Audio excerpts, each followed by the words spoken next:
형소법 이주화 필기노트. 안녕하세요. 형소법 이주화의 이주화입니다. 오늘은 상소 파트를 공부해 볼 거예요. 1장에서는 상소란 어떤 제도인지, 그리고 상소하는 사람, 상소권자가 누구인지, 상소 제기 절차가 어떤 방식으로 진행되는지 공부하고요. 2장에서는 상소를 제기하기 전에 하는 포기와 상소를 제기한 후에 하는 취하에 대해서 공부할 거예요. 3장에서는 상소도 이익이 있어야 절차를 진행하겠죠? 그 이익에 대해서 공부할 거고요. 4장에서는 나뉠 수 있는 형에 대해서 따로 일부만 상소할 수 있는지 공부할 거예요. 5장에서는 원심보다 불이익한 형을 선고하지 말라는 원칙에 대해서 어떻게 변경되면 불이익한 것인지, 이익한 것인지 공부할 거예요. 6장에서는 상소 제기 기간이 도과한 후에 상소권자에게 책임이 없는 경우에 상소 제기 기간이 도과하지 않은 것처럼 회복시켜주는 제도인데요. 상소권 회복 절차와 책임이 있는 경우 없는 경우들에 대한 판례에 대해서 공부할 거예요. 그럼 시작해 보겠습니다. 상소란 미확정 재판에 대하여 상급법원에 불복 신청하는 제도예요. 확정 판결에 대한 재판인 재심이나 비상상고는 상소가 아니고요. 검사의 처분에 대한 불복 신청인 검찰항고, 재정신청도 상소가 아니에요. 동급법원의 구제를 구하는 약식명령, 즉결심판에 대한 적시재판 청구도 상소가 아니겠죠. 상소 제기는 검사와 피고인이에요. 과태료 결정받은 증인이나 감정인, 소송비용 부담 재판 받은 자도 피고인에 해당이 돼요. 상소 대리권자에는 법정 대리인, 배우자, 직계친족, 형제자매, 변호인이 있는데요. 법정 대리인만 명시한 의사에 반해서도 상소할 수 있어요. 그 밖의 사람은 명시한 의사에 반해서는 못하고요. 상소 제기 기간은 재판의 선고 또는 고지받은 날로부터 진행을 해요. 판결문 송달받은 날부터가 아닙니다. 여기서 문제. 피고인의 배우자, 직계친족, 형제자매, 법정 대리인, 변호인은 피고인의 명시한 의사에 반하여 상소 제기하지 못한다. OX. X. 법정 대리인은 명시한 의사에 반하여 가능하죠? 상소 제기 기간 전에는 상소 포기를 하고 상소 제기한 후에는 상소 취하를 해요. 상소 포기나 취하할 수 있는 사람은 검사, 피고인 또는 항고권자예요. 그러나 피고인 또는 상소 대리권자에게 선고된 형이 사형 또는 무기징역, 무기금고인 경우에는 상소를 포기할 수 없어요. 법정 대리인은 피고인은 법정 대리인의 동의를 얻어야 하고 법정 대리인도 피고인의 동의를 얻어야 해요. 그러니까 상소 포기 취하할 때는 서로의 동의가 필요해요. 변호인 상소 취하에 대해서 피고인의 동의는 공판정에서는 구술로 할 수 있어요. 그런데 그 구술 동의는 명시적으로 이루어져야만 해요. 변호인이 상소한 후에 피고인이 상소권을 포기하면 변호인이 낸 상소는 취하 효력이 발생해요. 변호인은 대리만 할 뿐이라는 거겠죠? 이제 절차를 볼게요. 서면 또는 구술로, 포기는 원심법원에, 취하는 상소법원에 해요. 피고인이 적법한 상소를 제기한 후에는 상소 포기 효력이 발생할 수 없어요. 상소 포기는 상소 제기 전에 하는 거잖아요. 상소 이익. 상소 이익은 적법 요건이에요. 그러니까 상소 이익이 없으면 기각시켜버려요. 검사는 피고인의 이익 여부에 관계없이 공익 대표자로서 상소 이익이 있고요. 피고인은 자기에게 이익되는 상소만 할 수 있어요. 이익이 되는 상소가 뭐냐 했을 때 유죄 판결이 이익이 되겠죠? 제3자의 소유물에 대한 몰수 재판도 이익이 있고요. 형면제 판결도 유죄 판결의 종류이기 때문에 이익이 있어요. 무죄 판결 이익 없고 형식 재판 이익 없고 면소에서 무죄를 구하는 판결이나 무죄에서 면소를 구하는 판결 또는 무죄에서 공소기각을 구하는 판결이나 공소기각에서 무죄를 구하는 판결 모두 이익 없어요. 그런데 한 가지 예외로 법령 폐지가 헌법에 위배되어 효력 없는 법령에 대한 것으로 면소에서 무죄를 구하는 판결만 예외적으로 이익이 있습니다.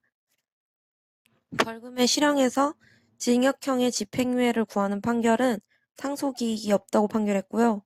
피고인은 항소권 포기하고 검사만 항소하였는데 검사의 항소가 기각된 경우에도 피고인에게 상고권이 없어요. 일부 상소. 재판 내용을 나눌 수 있어서 따로따로 가능한 경우가 어떤 경우인지 보면 경합범, 당연히 되겠죠. 경합범 전부에 대하여 무죄 판결이 선고된 경우에도 가능해요. 형법 제37조 후단 경합범은 확정 판결 전후의 수개 범죄에 수개의 형이 선고된 경우라서 가능해요. 그런데 형법 제37조 전단 경합범은 경합범에 대하여 한 개의 형이 선고된 경우라서 일부 상소가 안 돼요. 일죄 안 되고요. 단순일죄, 포괄일죄 일부 상소 안 돼서 포괄일죄 일부에 대하여 피고인만 상소한 경우 모두 2심되고 모두 2심되긴 하나 죄되는 부분만 심판한다는 판례가 있어요. 과형상일죄 안 되고요. 예비적 태길적 기재도 일부 상소 안 돼요. 부가형인 몰수추징도 일부 상소가 안 돼서 몰수추징만 상소해도 전부 주형까지 2심되고요.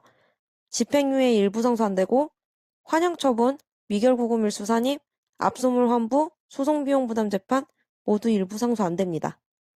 불복 부분을 특정하지 않은 경우도 일부 상소 안 되고 전부 상소로 보고요. 주문에서 말고 항소 이유서에서 기재한 것도 포함해가지고 전부 상소로 보고요. 검사가 항소 범위를 전부로 표시한 경우도 전부 상소로 봅니다. 불이익 변경 금지 원칙. 피고인만 상소할 때 또는 피고인을 위하여 상소할 때 불이익하게 변경할 수 없다는 원칙이에요. 검사가 피고인을 위해서 상소할 때도 적용하고 피고인, 검사 모두 상소했지만 검사건은 기각된 경우 피고인만 상소하는 셈이 되니까 적용하고요. 피고인만 항소했는데 검사가 상고한 경우도 사실심을 따라서 적용합니다. 파기환송, 파기이송에도 적용하고요. 환송 후 공소장 변경이 있어 새로운 범죄 사실을 유죄로 인정하는 때에도 중한형을 선고할 수 없다. 이 지문이 맞는 지문이고요. 재심 사건과 비상상고에도 적용하고 약식명령 직결 심판에 대한 정식 재판에도 적용합니다. 검사만 상소하거나 검사와 피고인 모두 상소한 경우 적용하지 않는데요. 한미행정협정 사건은 예외적으로 적용합니다. 판결서 정정사건 적용하지 않고요. 병합사건도 적용하지 않아요. 예를 들어 벌금형이 약식명령을 고지받아 정식재판 청구한 사건과 도로교통법 위반 사건을 병합식 음리한 후 징역형을 선고한 경우 병합한 사건이기 때문에 불이익 변경 금지 원칙을 적용하지 않아요. 형의 선고나 형벌과 같은 불이익에 대해서 적용하는데요. 노역장 유치기간, 추징, 미결구금일수 산입, 집행유예가 적용되는 불이익에 해당됩니다. 사실의 인정이나 법령 적용, 죄명 선택 같은 사실상의 불이익에는 적용하지 않아요. 소송비용 부담도 형벌이 아니기 때문에 적용하지 않습니다. 형량이 증가하면 불이익인데요. 내용이 불이익하게 변경되었더라도 결과적으로 선고한 형이 경하거나 동일한 경우에는 불이익한 경우가 아니에요. 징역 3년, 집행유예 5년에서 징역 8월, 집행유예 2년, 자격정지 1년으로 변경된 것은 자격정지 1년이라는 형이 추가되었기 때문에 불이익인 거죠. 징역 2년, 집행유예 3년, 5억 원 추징에서 징역 1년, 집행유예 2년, 6억 원 추징으로 변경된 것은 다른 형 비교할 거 없이 제일 중한 징역형이 줄어들었으니 이익이 되는 거예요. 징역 5년에서 징역 4년 및 벌금으로 변경되면 돈을 주고 징역을 줄인 격으로 봐서 이익이고요. 아래 판례랑 헷갈릴 수 있는데 징역 6월에서 징역 6월, 집행유예 2년 추가, 벌금 2만 원이 추가되면 불이익이에요. 징역 10년, 집행유예 2년에서 벌금 1,000만 원으로 변경되면 이익이고요. 금고 5월에서 징역 5월, 집행유예 2년이면 집에 가니까 이익이에요. 징역 1년, 집행유예 3년에서 징역 10월은 불이익이에요. 집에 못 가니까. 징역 1년에서 징역 2년, 집행유예 3년은 징역이 늘었으니까 불이익이에요. 징역 2년 6월 및 벌금 750만 원에서 징역 2년 6개월, 집행유예 3년 및 벌금 1,500만 원은 불이익이에요. 집행유예는 추가됐지만 벌금이 늘었잖아요. 형 집행 면제에서 징역 8월, 집행유예 2년은 이익이에요. 형 집행면제가 집행유예보다 중한 형이에요.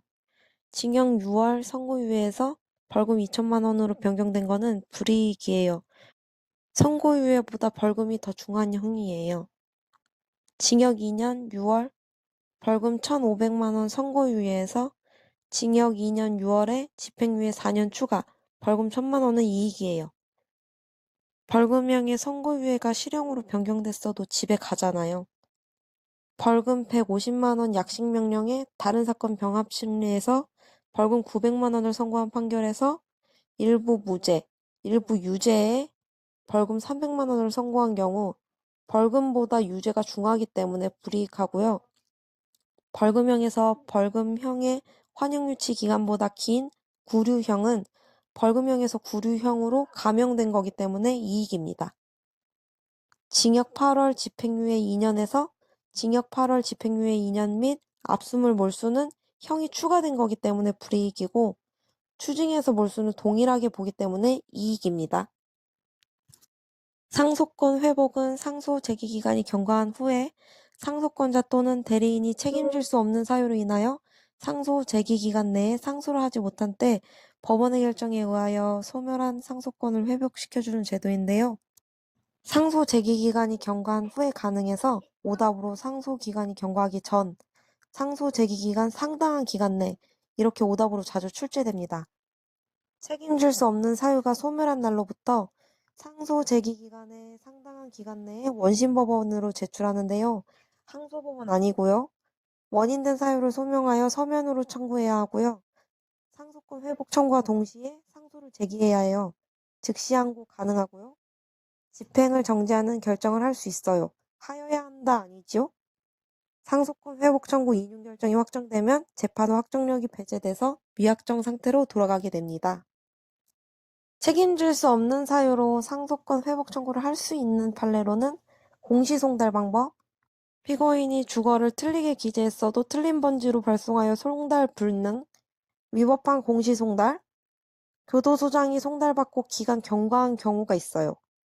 책임질 수 없는 사유가 아닌 경우로는 재항고인이 다른 곳으로 주소를 옮긴 후 제1심 법원에 새로운 주소를 신고하지 아니하여 공시송달된 경우, 사무소에 나가지 아니하여 사무소로 송달된 약식명령을 송달받지 못하였다 할지라도 자신에 대하여 소추 제기된 사실을 알고 있었던 경우, 소환장이 동인의 주소가 아닌 곳으로 송달되었다 하더라도 결국 항고인이 연락을 받아 그 내용을 인지한 경우, 다른 형사사건으로 구속된 경우, 질병으로 입원한 경우, 선고 당시 법정이 소란하여 판결 주문을 알아들을 수 없어서 사안이 즉시 항고장을 도난당한 경우, 피고인이 이사를 가면서 우편 집배원에게 부탁을 한 경우, 재항고인이 상피고인의 기망에 의하여 항소권을 포기하였음을 항소제기 기간 도가고 알게 된 경우, 교도소 담당 직원이 상속권 회복 청구를 할 수 없다고 하면서 편의를 제공해주지 않은 경우, 변호인이 제출할 것으로 믿고 피고인 스스로 청구 기간 내 제출하지 않은 경우, 상소를 포기한 경우 다 해당되지 않습니다. 여기서 비슷한 판례로 소송 서류 송달 판례가 있는데요. 재감자에 대한 약식명령 송달을 교도소장 등의 소장에게 하지 아니하고 수감되기 전에 종전 주고서로 하였다면 부적법 무효이고, 당사자가 약식명령 고지 사실을 다른 방법으로 알았다고 하더라도 마찬가지로 무효다라는 판례가 있습니다. 여기까지가 상소 파트였습니다.